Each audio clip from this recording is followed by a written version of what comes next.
Saudara yang terkasih di dalam Tuhan Yesus, kembali pagi ini kita akan mendengarkan firman Tuhan. Sebelumnya mari kita sama-sama berdoa. Terima kasih Tuhan atas pemeliharaan Engkau bagi kami Tuhan.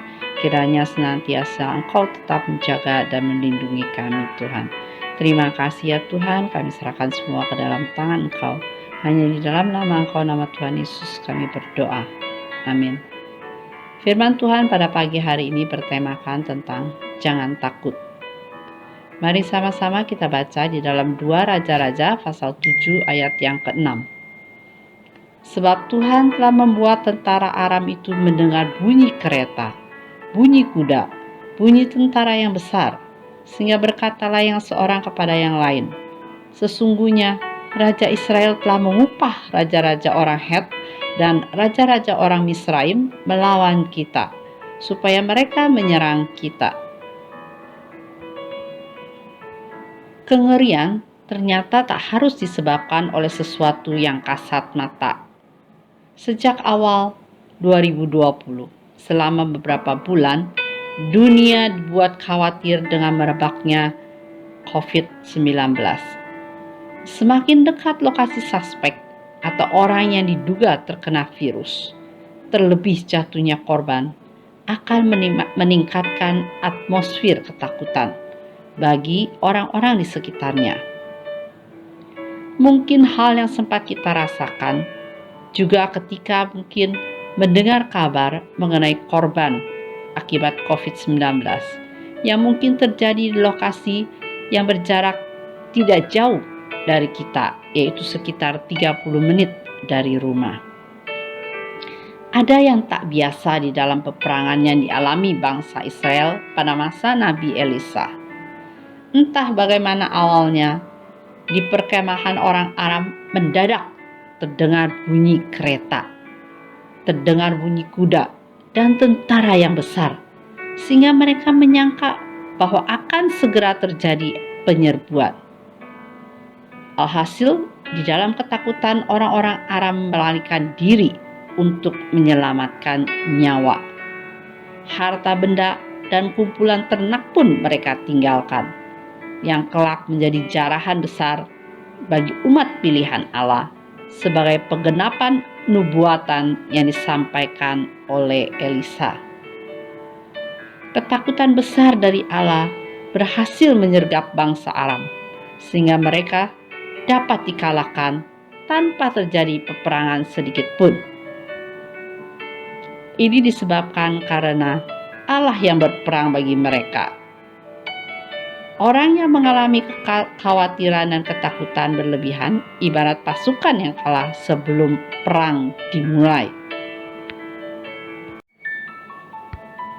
Cara terbaik untuk melawan kekhawatiran dan ketakutan, baik terkait virus, penyakit, atau masalah, atau pergumulan hidup, adalah dengan memutuskan untuk menghadapinya sambil memohon penyertaan daripada Tuhan dan pertolongan daripada Allah.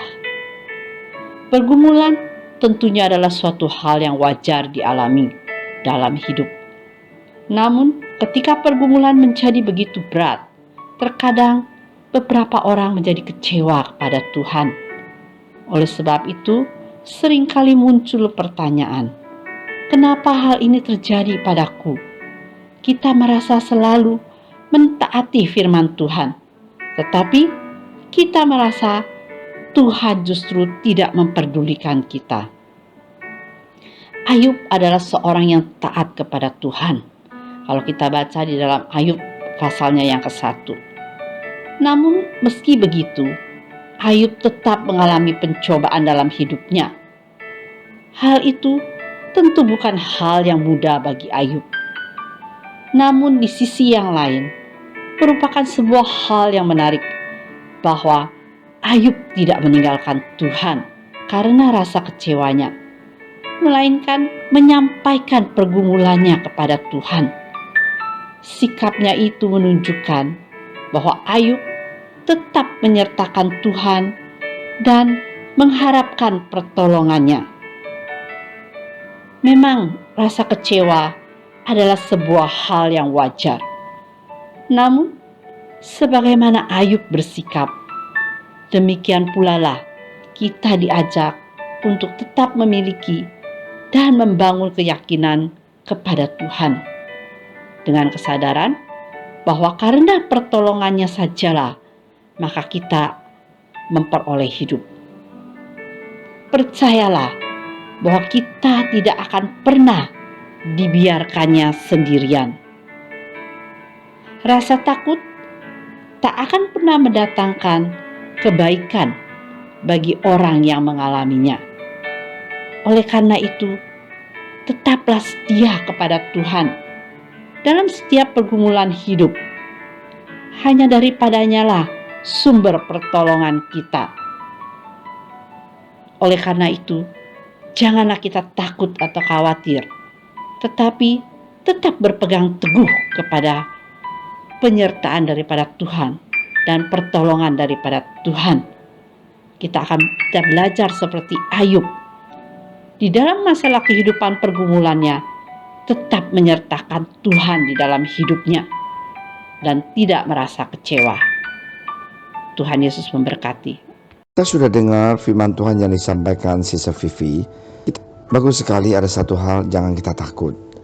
Ayub juga mempunyai percobaan yang begitu besar. Ada satu hal, yaitu dia tidak takut. Dia senantiasa percaya dengan iman bahwa Tuhan dia tidak pernah meninggalkan dia ataupun membiarkan dia sebagai seorang yatim piatu. Mari kita percaya sama Tuhan, jangan takut. Ya, kita sungguh tahu bahwa kita pasti akan keluar menjadi pemenang karena dia telah menang. Mari kita berdoa. Terima kasih Tuhan Yesus atas firman Engkau. Berkatilah kami hari ini. Berikanlah kami hati yang penuh dengan semangat dan tahu Tuhan, apapun percobaan kita, kemungkinan penyakit, keuangan, pekerjaan, usaha, atau keluarga, atau studi, apapun, Tuhan Yesus, Engkau tidak pernah meninggalkan kami. Kami tidak akan takut, kami akan percaya pada Engkau. Kau bukakan jalan di lautan, matahari di padang gurun, tiada yang sukar di matamu. Ku serahkan hidup